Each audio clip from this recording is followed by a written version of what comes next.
You know, I just talked to our team about it. We got 13 seniors on our football team that, you know, really since we've been here, have tried to do everything we've asked them to do. You know, they've been really good leaders. They've a lot of them have sacrificed. They've moved around different positions, but they've really bought into the team, and I think they represent what the University of Tennessee is all about. So, you know, I know it's their last game in Neyland, and I know they're excited about the opportunity to play one more time there. So, you know, we talked a little bit about that, and I think our kids are excited for them. We've had a good week of practice, you know, working hard to improve, trying to eliminate mistakes that we made last week. We're playing against a really good football team. Defensively, stopped the run, got good linebackers, good playmakers in the back end, really exotic stuff on third down. Offensively, they can run the football, they can throw it, got a dynamic quarterback, got playmakers on the outside, lots of experience up front, big men, really good tight ends, good runners. So we got a tremendous challenge without taking any questions. Steve, just wondering, with Jarrett, where's he shown the most progress, do you think, over the course of the season? And also, what has enabled him to avoid turnovers, interceptions the way he has this year? Well, I mean, sometimes when you play quarterback, you know, you can make really good throws.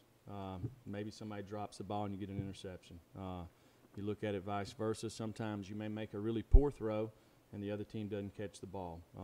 You know, you can talk about protection, receivers running the correct route. So there's lots of things that go into it. I think Jarrett's just got to continue to kind of stay within what we're asking him to do, take what the other team gives him.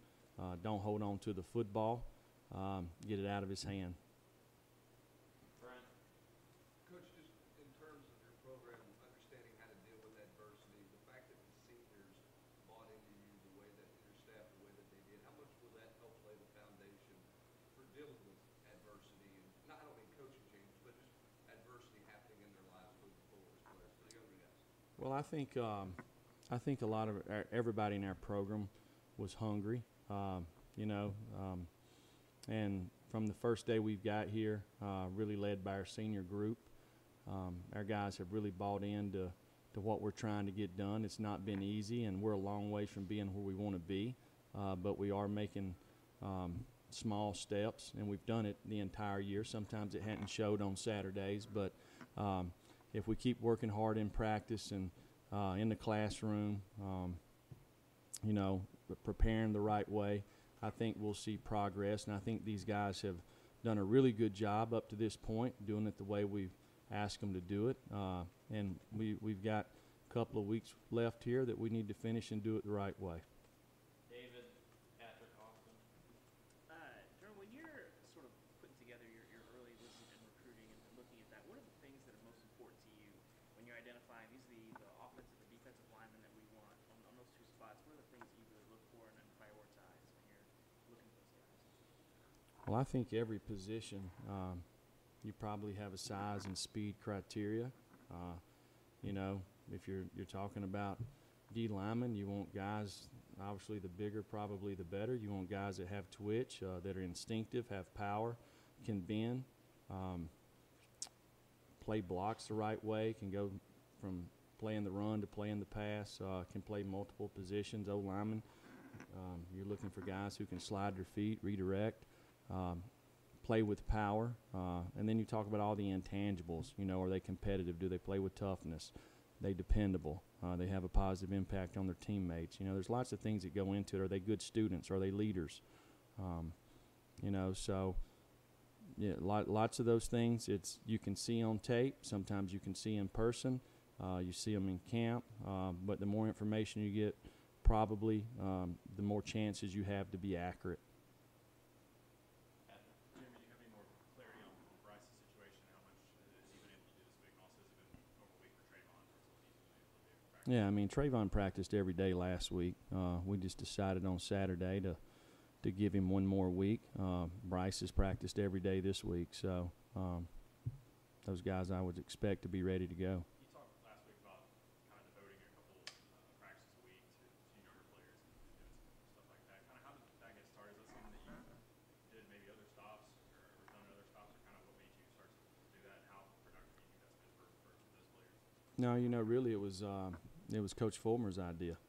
I thought it was a great idea. We've never done this any of the other places I've been, but just you're talking about 15 to 20 minutes at the end of practice, and it's for the guys who play on the scout team, maybe our twos. It's a chance to get extra work. We cut back a little bit, with our first groups to allow practice time to be able to do that, and just kind of go back and focus on fundamentals. To go back and just kind of reiterate the foundation. A lot of these guys that play on the scout team, sometimes an individual, they're servicing somebody else.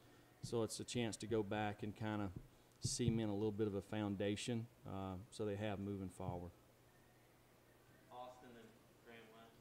Coach, so many times we ask you about players and what you're seeing from them, but what have you seen from your staff from game 1 to game now 11, just kind of growing, and then specifically on the offensive side, it seems like those guys are becoming more of a cohesive unit over there? Well, I think anytime you bring people together from all different stops, it's never worked together. You're going to get better the longer you're together, obviously. I think that over the last 12 weeks, we've started to figure out a little bit who the guys who have playmaking ability, maybe where our weaknesses are at. So really try to focus on the things that we do well and maybe not do some of the things that we didn't have a lot of success doing. So I think our guys have done a good job with that. We got to continue to do that. We got to improve every week, and I think our guys work well together. Jeremy, there's a lot of the guys on the team have been more productive kind of than they were last season, but Brandon Johnson's been a guy whose numbers, if you just look at the numbers, are a little bit down. Has he been dinged up? Has that just been other guys performing, practicing a little better, or what's gone into some of that? Are you talking about down from last year to this year? Yes, just catches yards. Yeah, well, I don't know much about what happened before. It's when you send 3 receivers or 5 receivers or 2 receivers out on a route, you have certain things that you're looking for. Maybe you're looking for 2 high beater or 1 high beater, man-to-man or 2-man, or maybe it's pressure, and sometimes just so happen the ball gets in somebody else's hand, Now you can always say, hey, we're going to run these plays that make sure this guy touches the football. But I didn't realize his numbers were down. When Drew Lock has been limited by opposing defenses, is there a common thread there, or is it something different that each team does? With the exception of really Alabama and Kentucky, these guys, I think they scored 29 on Georgia, so they've scored 29 or more points against everybody they've played except 2 of the best teams in the league. So, and Georgia's one of the best teams in the league defensively. So is Florida. So they've scored points. So not a whole lot of folks have slowed them down. Other questions for Coach? Up one, Jesse. When you see Missouri's offensive line on tape, how do they kind of compare to maybe the rest of the league? It seems like they have a pretty veteran front and kind of garnered some praise this season. Yeah, I think they play hard. They're big men, have athletic ability. They have a lot of experience. You can tell they play well together. Very few errors, mental errors. They make you beat them. They get on the right folks. They play the right way. So they get to leaning on folks. And then when you got a quarterback back there that can move in the pocket, he can extend plays, and he can throw it all over the field. It puts a lot of stress on you defensively. So they're very balanced offensively. I don't think they've given up many sacks this year. So they've kept the pocket pretty clean for the quarterback. So they've done a really nice job.